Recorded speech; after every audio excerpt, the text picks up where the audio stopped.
प्रधानमंत्री Narendra Modi Japan, Papua New Guinea और Australia की अपनी तीर्थ 3 देशों की यात्रा के समापन के बाद गुरुवार तड़के दिल्ली लौटे।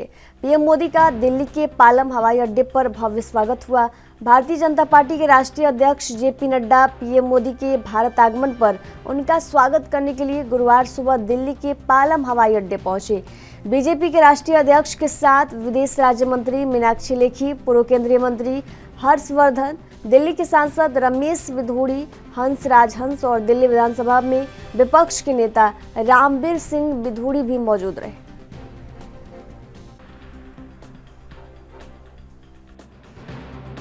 लेकिन चुनौतियों को चुनौती देना मेरे स्वभाव में है।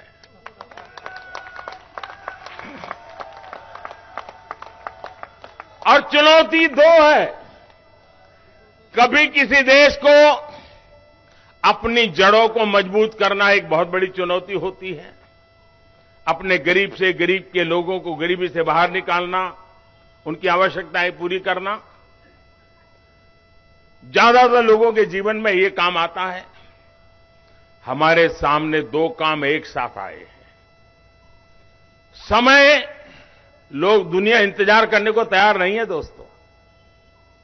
हमारे सामने विश्व की अपेक्षाओं के अनुरूप भारत को नए शिखर पर ले जाना, ये बहुत बड़ी चुनौती है। विश्व की आशा आकांक्षाएं भारत से बढ़ रही है।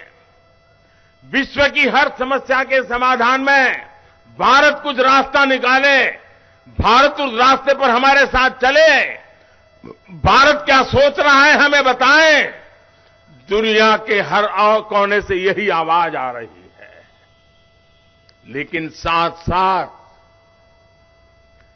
140 करोड़ का देश, मेरा दलित हो, पीड़ित हो, शोषित हो, वंचित हो, आदिवासी हो, गरीब हो, उनको भी इस समृद्धि के राह पर मुझे लेकर के जाना है। इसलिए पहली बार ऐसा हुआ है कि जड़ों की भी चिंता करनी है, शिखर की भी चिंता करनी है दोस्तों। लेकिन ये चुनौती भी 140 करोड़ देशवासियों के सामर्थ्य पर मुझे भरोसा है, हम करके रहेंगे, समय सीमा में करके रहेंगे और उसको हम पा करके रहेंगे। साथियों, मैं दुनिया में जब जाता हूं